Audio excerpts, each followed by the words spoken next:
Hey, Bethany, high Hey. five, our first podcast together, Okay, woohoo. father and daughter. And I just want to let you know that I am going to do my best not to try to control things because I know that I have a controlling nature. So Yes, you I did can, grow up in your home. I know that. right, and I think you inherited some of it. Okay, yeah, that's fair. Anyway, I thought I'll let you start things. Okay, and how are we going to handle the issue that we both like to talk a lot? Well, you like to talk a lot. Yes, we I do. I like to process out loud, so we'll probably Mm. have to curb that a bit. Yeah. Okay, so maybe we'll give each other the right to maybe butt in or cut the other Yeah, person off if I need to butt needed. in right now. I just Okay, realized that the tape what? is rolling. So Seriously? sorry. Oh, Hello, welcome hello. everybody. Just a little father-daughter chat here. We're Hello. going to be doing a podcast together on a pretty serious topic, death. Let me introduce you to my daughter. This is Bethany Lozada. She's a wife. She's a mom, a volunteer extraordinaire, and you happen to also work at a transplant unit where you're helping people decide and discern about organ transplants. That's a pretty serious Yeah, responsibility. yeah, I'm a medical social worker, so deal with a lot of those psychosocial Yeah, issues with patients. And you have been a pastor and in ministry over 40 yeah, years. yeah, So, yeah, my dad, Dale Hummel, I'm excited to be here with him so that we can kind of use both of our perspectives, more of that spiritual background and those social and psychological issues yeah, that we experience yeah. through this Bethany, why life. don't you share with them what we've entitled our Okay, podcast? so we decided to call it the final journey first off because, end of life issues, that's usually the final part of our Right, journey here. And we're going to talk about death and dying and also the hope that right. carries us beyond. Yeah, So we're not going to stay in this sad, depressive place, but look at how we can experience peace yeah, and hope and goodness yeah. even in the end of And, life. and I think the way we arrived at this topic is the fact that we have both dealt a lot with Mhm. death these last several years. Yeah.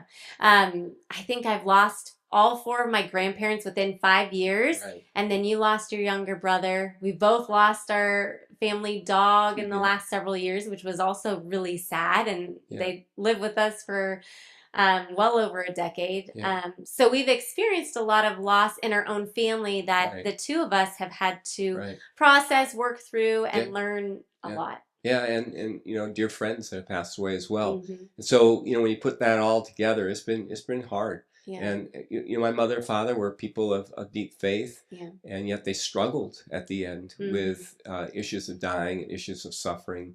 My brother suffered terribly from kidney cancer, and his faith was absolutely amazing and inspiring. So Hmm. it's just created lots of ideas, lots of questions, lots of thoughts. And I know some of you who are joining us are perhaps in the middle of a grieving process right now. There may be some of you who are facing end of life because of terminal cancer, and they've only given you, 4, 5, 6 months to live or less. And we want to be an encouragement to you. We Hmm. want we want to help you walk through this, no matter what your relationship to death is, because there's a tendency, Bethany, Right. to sidestep it, and not deal with it in our Yeah. society. And also, helping those of you, if it's your own journey that you're Right, struggling with at end of life, or coming alongside of other loved ones, how right. can you support them better and maybe feel a little bit more comfortable? Right. We're squeamish around death and sickness. Um, different locations too, funeral homes, hospitals. We try to avoid those things Yeah. because it reminds us Hospice. Yeah. hospice, our own mortality. Right. And if we can have a better, healthier relationship Yeah. with our own mortality, we can better help other Right. people So struggling. where do you think we should start? I think I'm going to take you all somewhere to make this more real Okay. so we can address the topic of let's talk about death and have this conversation because nobody else will. All right. Let's So let's go. go. Well, Bethany, I never thought that I'd be doing a podcast with you in a cemetery. Yeah, not a very normal place to be doing a podcast, huh? No, but I think it's important to be here because, I mean, it just reminds us of the topic we're dealing with, and that's Yeah. death. Not just the headstones and the graves, but look at those trees. I mean, Yeah. they're lifeless, right? And Right. so, as people see us and see this, I'm sure it's reminding you of some loss that you've experienced in your life. Or maybe right now you're facing some challenges that remind you of your own mortality. The reason we brought you here is because this is a place that we try to avoid. you Yeah. know, and not talk about, and obviously not visit, but in one way or another, it's something all of us are going to face in our lives. Yeah. The topic of death that we've been talking about. Yeah. So being here right Yeah. now, how's it making you feel? Well, I would say a combination of things. It's making me feel sad on the one hand, and I know it sounds weird, but glad on the other hand. Okay. Well, why sad? Because you know, I'm thinking of mom and dad, your grandma and grandpa that passed away not that long ago. I'm thinking about my brother, 4 years younger than me, that passed Mhm. away recently, and you know, the sadness is the loss. Mhm. The sadness is the memories, the times that we had together, and the sadness is also the fact that all three of them passed away with lots of pain, lots of suffering due to Right. cancer. In Grandpa's case, you know, he had heart problems, and it was really a struggle at the end. Mhm. Yeah, it wasn't one of those quick, easy, you're swept away in the middle of the night while you're Right, sleeping. It was one of those right, long suffering yeah, ordeals, right? yeah. I'm glad though. On the other hand, because you know, we look back here, and I mean, yeah, there's death symbolized in so many Mhm. things, but you know, the Bible says that to be absent from the body is to be present with the Lord. So I see a blue sky and some beautiful white clouds up there, and I'm reminded where they really are, right? And that's because of our faith in God and who Jesus is and what He did for us. You know, this is just kind of where we leave our bodies behind, Right. but it's still hard. And you know, Grandma struggled a lot. You know, she could be so strong for people. Mhm. Like when her sister passed away, she was so full of faith and encouragement. But man, when it came time for her own exit from this world, she really struggled. She started to doubt God, and part of it was because she believed in healing. She asked in prayer for God to heal her. And I remember she confided to me once. She just said, "You know, I'm afraid to die. I feel Mm. like it's going to be suffocation Yeah. of my soul." So that was really hard. Well, sometimes it's easier to be strong for other people. Right. You've done it throughout your life, taking care of so many people. And then when it's your turn Right. and you're struggling, that's when sometimes those fears and weakness come out. Yeah. I remember when she had just made that transition to hospice, I decided to come out and see her with my two elementary age kids. You know, a lot of people are like, "Oh, why would you do that? Why would you bring kids to such a sad situation to experience the passing of a loved one Right. and around so much sadness, Right. sickness?" And for me, I noticed in our culture how we're so afraid Right. of death, dying, illnesses. Sometimes people who are aging, you know, it's like, oh, because that represents something about the Right. end, right? So with my kids, I decided that's something I want them to interact with differently. So since they were toddlers, I started taking them to a nursing home so they Right. could get used to being around people who are sick and Right. who have illnesses and Or the end difficulties. stage of their lives. Yeah. Right. Right. So, because my kids had had that experience, I Yeah. felt comfortable bringing them Yeah. to grandma's bedside while she was on the hospice, and they did really well there. Yeah. I remember growing up, one of grandma's favorite things was singing and playing along to old hymns. Yeah. My kids know some of those old hymns, so I let them know this is a way that they could help grandma through her passing, give her some peace and be a blessing. Yeah. So I just remember telling them, just hold her hand, be next to her, and sing those songs. Yeah. And you could just see that it Oh, would yeah. give her peace, Yeah. even though she Yeah. wasn't able to really talk Yeah, or but she communicate calmed down anymore. when they did that. For sure. Yeah. So, you know, that was a good experience Right. for the kids to have too, to learn Right. that death, although it's sad, you can also help come alongside people and Right. be a blessing and see Yeah. goodness in it. And then there's Grandpa. Yeah, that was a You different know, he was situation. quite a character. He survived Grandma by several years, and you know, I remember when I was growing up, he would always talk about dying, how he wanted to die. In fact, I think that's probably what caused your grandma just not to want to deal with it. Right. But when he saw Grandma suffer and then realized that God wasn't going to heal her or take her quickly, he became angry at God. I mean, really angry at God to the point of almost doubting God because of all that. And so, you know, when it came his turn, you know, with all his heart problems and diabetes and everything that was going on in his body, man, that was really hard. You know, he really struggled. And for me, as a son and the primary caretaker, it was just challenging, you know, how to deal with that. But I so appreciated when you showed up because you took a load off me for a while to kind of get my head straight, trying to help him out. Yeah, and I think it's important as family members to realize what your strengths are, Right. how you can come alongside each other and help. There's a lot of things going on at the end of life. Yeah. And I knew that I was comfortable with hospice, understanding the process. So that was Right. the time I could step in, be with Grandpa, help him along that journey making decisions, and let you have a little bit of respite and rest so you could come back in Right. and take over at the very end. Right. And I had some nice conversations with Grandpa. Yeah. I saw him Yeah. improve his behavior Yeah. and his attitude when I was there. I saw him desire to be that grandfatherly Yeah. figure. Yeah, and that's his granddaughter was respected. there. Yeah. Yeah, so I mean, it did help his demeanor as well. And the reminder for him that although he's getting to the end and ready to leave this earth, Yes. he was still leaving behind this spiritual legacy within his son, his children, his grandchildren, and even his great grandchildren. So I think that was a good reminder for him and a blessing at the end to be reminded of that. I think one of the powerful things too, Bethany, when you were around and when the grandkids were around, I think it communicated to both Grandma and Grandpa that their life may be ending here biologically, but in another sense, it's ongoing because their lives are extended through their children and great grandchildren and down the road, so to speak. So I think it kind of energized them in a way to have that sense of peace. Yeah. But boy, it was hard. It was hard to go through all of that. So after dealing with all of these other family members who have passed, right? Do you have any fears about the end of life, about death? That's a great question to ask in the cemetery. Thank you very much. Mm-hmm. I guess to be honest, yeah. I mean, on the one hand, I don't, right? Because I realize that even though it's dark, the blue sky reminds me of where I'm going to be, right? So I realize my life at some point is going to end. It could be in the next second or it could be 10 years, who knows, right? But I know as I get older, that becomes a greater reality. And as I see more of my peers, or like my younger brother passing away, it does remind me, as I already said, about my mortality. Right.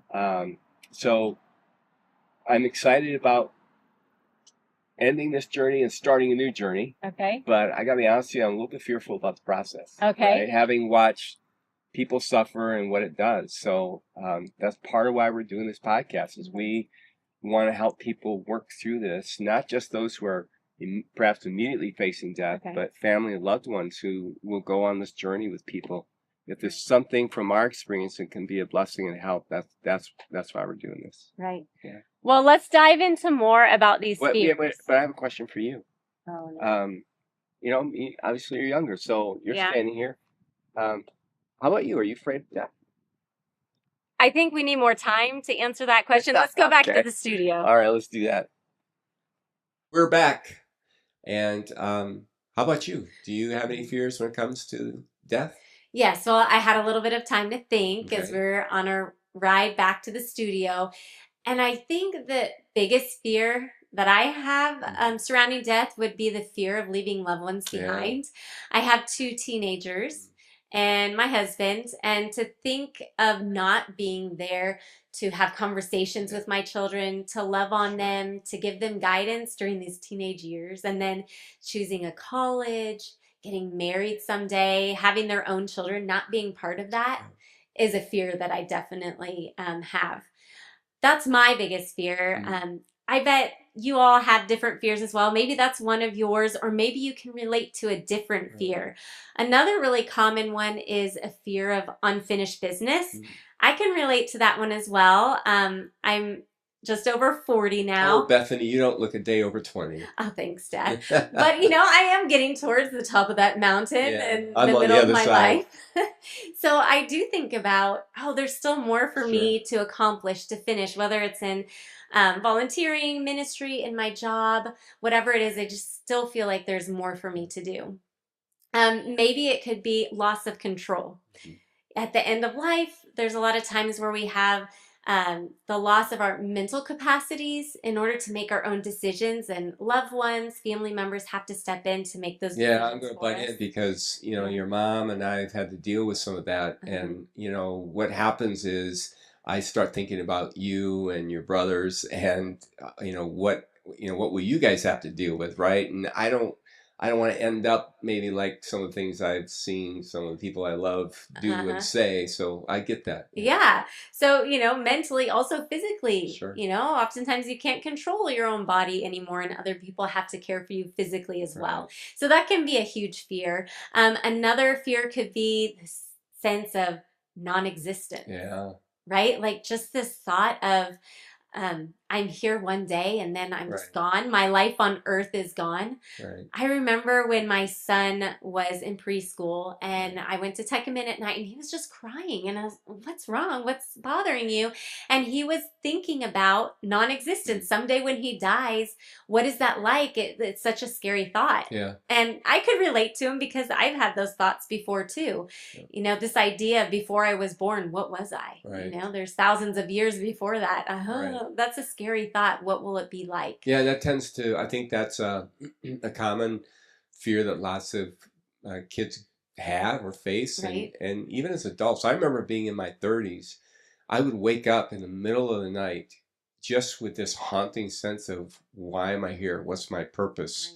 Right. What's going to happen to me? So Uh-huh. yeah, you're right. Yeah, and then there's also the fear of the unknown. Maybe you could relate to that one. It's like, okay, I don't know what death is going to be like. You Yeah, can't have a precursor to right, that right. experience. Yeah, So, what is it going to be like to be suffering and in pain, or to be here one minute and gone the next? sure. Like, wow, that's mind-boggling. Yeah. And I think that's why so many people don't want to talk about death Yeah. and ignore it. I think I read that the greatest fear is speaking in public, and the second one is dealing with death. Yeah. And unfortunately, when we don't deal with it, as we'll learn in future episodes, it can create a lot of hurt, not just in our lives, but in the lives of people who love us and care about us when it comes to Hmm. our time to finish our journey here on this earth. I think one of the other things too, Bethany, that adds to these things you've shared in terms of various kinds of fears is our culture. It just conditions us to be fearful about death. Yeah. And as much as we don't like it, I mean, think about movies, think about television, think about the news. It seems like everything in our world today is there to remind us constantly of our mortality. Yeah. You And know, living in fear. yeah, and having this constant fear, what's going to happen to Yeah. me? I mean, the researchers tell us that our mind's default in terms of thinking is always negative anyway, Yeah. and so yeah, And that leads to anxiety, yeah, dealing with right, anxiety. And yeah, that's another issue that, it right. brings about. But we have hope, don't we? Yeah. And Yeah, so, as a pastor, I know you've dealt with a lot of these issues a sure. lot with end of life, as we said. What can you draw from scripturally and from God's word in order to help give some hope and Yeah. direction? So there's a passage that comes to mind, actually, too, and I thought I would share them with you. And I'm going to read them kind of slow so you have a chance to absorb, so to speak, and meditate on these things. But Paul writes these words, and he writes it in 2 Corinthians chapter 4, verse 16. I'm reading from the New Living Translation. He says, "That is why we never give up." So, when you face death, there is this feeling of, oh my goodness, I'm giving Mm. up.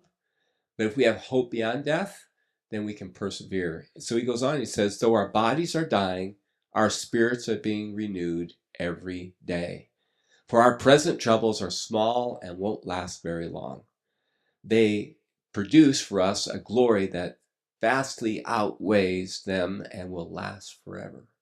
In other words, Paul's saying, you have one foot on this earth, but have another foot in eternity, because that's where you're going. And you take that step over is Okay, what we so call that's kind death. of like don't get caught up on your perspective Right. here on the earth of your life Yeah. ending, but have a heavenly Yeah. perspective where we're thinking about our life Right. continuing beyond this earth. Absolutely. And we'll be talking about that in a future um, season. We're going to be talking about heaven, Okay. right? What what Mhm. is what does God's word reveal about that? But so we don't look at our troubles. He says that we can see now. Rather, we fix our gaze on things that cannot be seen. The things we see now will soon be gone, but the things we cannot see will last Mhm. forever. And then there's always Jesus' words in John chapter 14. In verse 1, he says, don't let your hearts be troubled. He says, I'm going to prepare a place for you. And if I go, he says, I'll come again and you'll be with me. I like that he says, don't be troubled, Yeah. because that really speaks to that angst and some of that anxiety we can have Right. around death and the Right. ends. But his promise is, it's Yeah. okay. I've got this. Yeah. So I just want everybody to know, yeah, we're going to deal with I guess you would say, the negative aspects of death, the hard things of death. But we also want to talk about the real positive things in terms of our hope that we have because of Christ. Yeah. So besides looking at scripture and God's word, what other tools and aspects of our life can we bring in to draw some hope and strength? Yeah. Well, I guess 3 quick takeaways that I jotted down is one, it's okay to talk about death. Mm-hmm. That when you talk about it from a faith perspective, it actually can bring healing and not fear. It can bring hope because you know that as you exit this life, you come into the very presence of your Creator. Mm-hmm. I think the second takeaway that I jotted down is that faith, as we've been talking about, offers us this view beyond the grave, right? So for those of you who are believe in the Bible, believe in God, I want to encourage you to dig into the scriptures like we're going to be doing, Mm-hmm. and base your hope on that faith that God offers. And for those of you who may not have a sense of faith, I want to encourage you to explore these passages with us and wrestle through these things. And I think the last thing is community. It's just really important to be surrounded by people who love you, people who are like-minded. Family's been huge for us during this time. Mm-hmm. Our church has been huge for us, and so I would hope that if you don't have that, you would seek it out. Yeah, choosing wise people to support you and be next to you, people who are going to be there for you and be your champions. Right. Finding those people in your life, that's huge. So I hope you've enjoyed today as we've started this conversation, kind of a difficult topic, a weird conversation about death, dying, and the hope that carries us beyond. Next week, we're going to pick this up and continue the conversation dealing with those fears and how we like to use temporary coping mechanisms that might help us get through the moment or the day. And then we'll follow up with that and talk about the confidence that we can have to give us hope and carry us beyond. Yeah. All right. We'll see you soon. Thanks, everybody.